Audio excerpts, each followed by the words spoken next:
Good afternoon, everybody. I'm Jed. I'm director here at Orca, and just wanted to hop on and drop a little quick update, have a chat with everyone about a few things going on. I think that the big story, the big story yesterday was our Oklahoma Bureau of Narcotics testified before Congress about a variety of things, illegal activities in the state.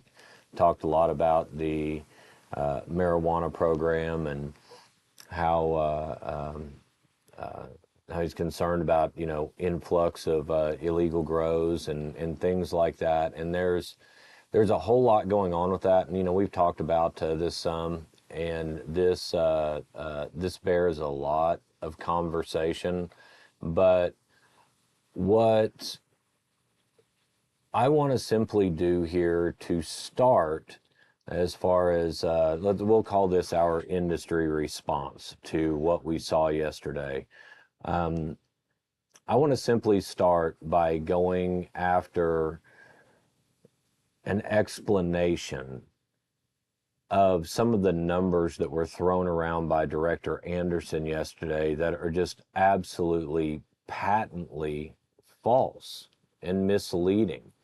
And I'm honestly embarrassed and ashamed for our state that state leaders would go to Congress and, in representation of our state, throw out math that would make one think that we were 100th in the nation in education.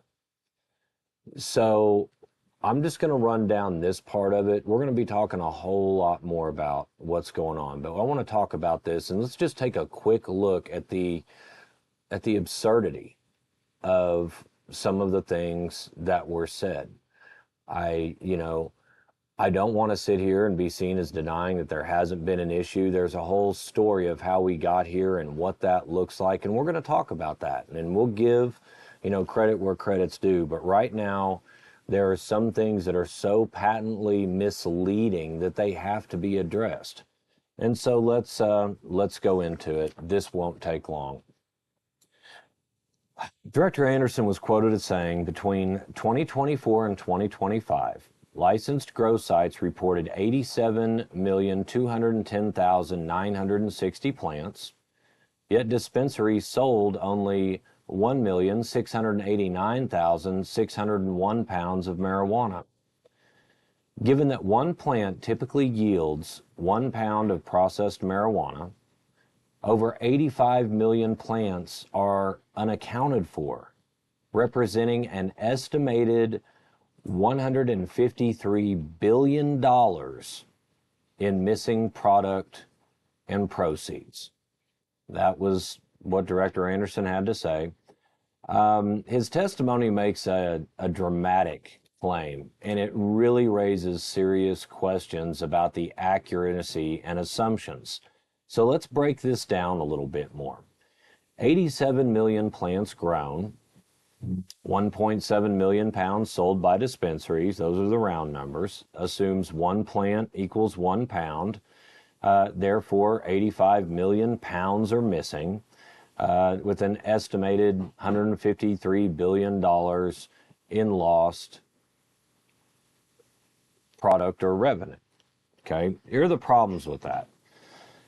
Assuming that one plant equals 1 pound, this is not universally accurate.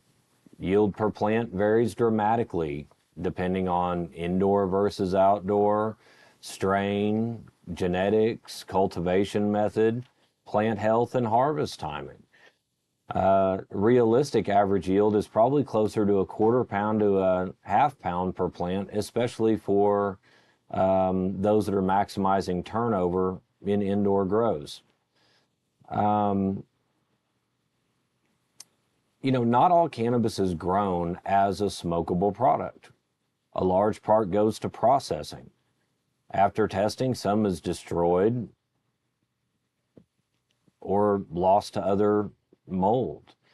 Some is stockpiled. Some may be exported illegally, sure, but not necessarily the vast majority.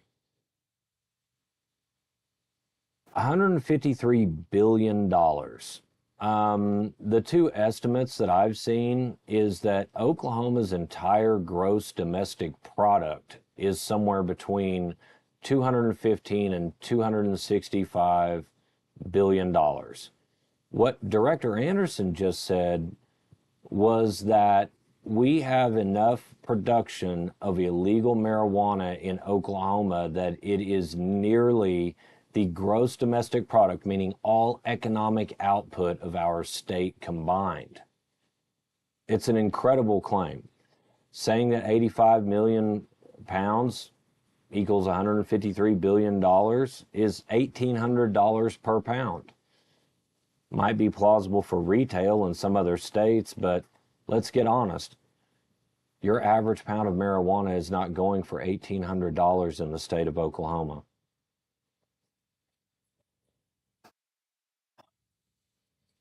You know, ultimately, this overestimates the plant's yield. It ignores other uses and issues in the supply chain, and it overstates the financial impact. This is basically a politically and emotionally charged claim.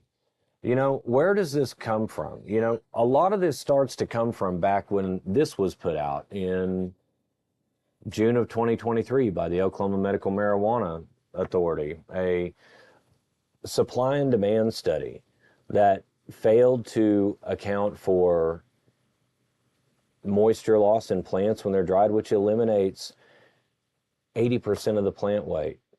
Half of our market is concentrates. The weight that is dry then has to be concentrated to create all of the vapes and edibles that are done. You know, let's go back to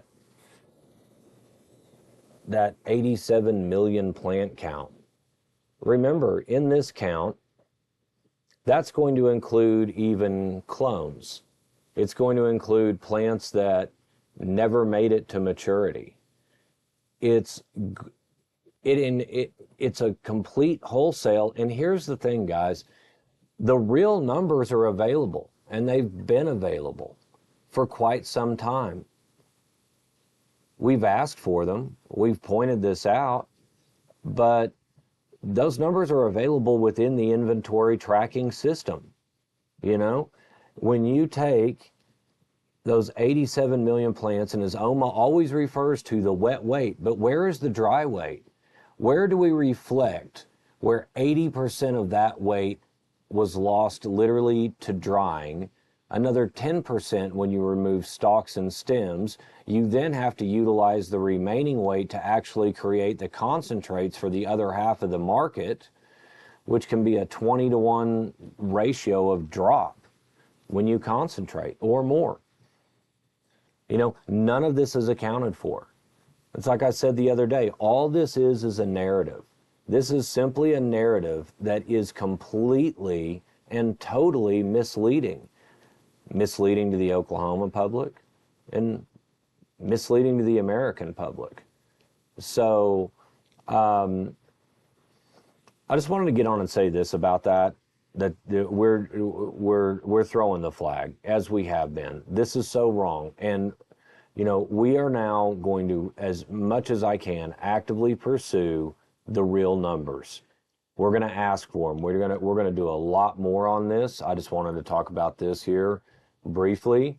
But again, I am embarrassed for the state of Oklahoma that our regulators and even those at the national level, you know, all of them, that are looking to drive this narrative, to literally be willing to say whatever in order to justify their actions. Remember, these are the folks that they don't see any difference between you and the actual bad guys. Our agencies completely fail to discriminate, you know. In their eyes, you're all illegal operators, and they've said that their intent is to put you all out of business. It's sad. It really is. You know, we had explosive growth of our gross domestic product after 788 was passed. We're going to talk more about that soon, but they are doing everything they can to reverse course, it seems. I mean, you're known by your works, and when you repeat these misrepresentations, and you keep on this and you demonize people, you know, it's just tragic. It really is. Now, if this were any other situation, I wouldn't know what else to say, but this isn't any other situation. In this situation, you have this. You have State Question 837 before you. And so let's talk a little bit about how that's going. Folks wondered how our returns going. Well, we've started bringing returns in. And what I can tell you is that we have a number of folks that are out and doing really, really well. We've got some of these over 500 dispensary locations that are doing a really good job. And we have, unfortunately, a larger number who just aren't. And so the early returns that we are seeing, while encouraging in some places, are discouraging in other places. You know, if you've had these packets now for 30 days and you have 20 signatures, you know, we appreciate you being willing to carry them, but you're not trying. At the end of the day, we've got too many people that are at these locations that will have a customer say, well, we're concerned it'll, you know, hurt the medical program. And that, you know, person at the dispo or the signature gatherer says, oh, okay. Or maybe they don't even mention that the petition is there. You know, what we found and what we're seeing comparably is that those locations that take the time to say, hey, would you sign this? The majority will. When they say, well, we're concerned about what it might do to the medical program, again, we've provided you with all of the information that talks about how this saves our medical program. And it is incumbent upon you as gatherers to step up and do this. Don't think, hey, we've got over 500 locations, I can put in the minimal effort.